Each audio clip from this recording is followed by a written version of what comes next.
Hi, this is Sakib Al Hassan from Montreal Royal Tigers. I'm looking for ভারতীয় তারকা allrounder Hardik পান্ডের এক মন্তব্যকে ঘিরে আন্তর্জাতিক ক্রিকেটে শুরু হয়েছে নতুন বিতর্ক। সামাজিক যোগাযোগ মাধ্যম ও কিছু ভারতীয় প্ল্যাটফর্মে ছড়িয়ে পড়া বক্তব্যে হার্দিক পান্ডে বাংলাদেশ ও পাকিস্তান দলের তুলনামূলকভাবে দুর্বল বলে মন্তব্য করেন বলে দাবি করা হচ্ছে। এমনকি বিশ্বকাপ এই দুই দল বাদ দিয়ে আয়োজনের কথা উল্লেখ করেন তিনি, যা ঘিরে তৈরি হয়েছে ব্যাপক সমালোচনা। এই মন্তব্য ক্রিকেট প্রেমীদের মধ্যে ক্ষোভ তৈরি করে, বিশেষ করে বাংলাদেশ ও পাকিস্তান সমর্থকদের মধ্যে।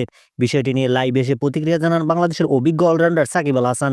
সাকিব বলেন, আন্তর্জাতিক ক্রিকেটে এমন বক্তব্য অত্যন্ত দায়িত্ব জ্ঞানহীন।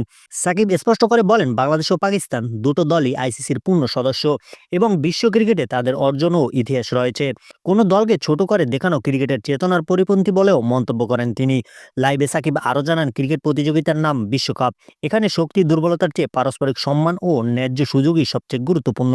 তিনি সতর্ক করে বলেন, তারকা ক্রিকেটারদের বক্তব্য তরুণ খেলোয়াড় সমর্থকদের ওপর বড় প্রভাব ফেলে, তাই কথা বলার ক্ষেত্রে সংযত হওয়া জরুরি।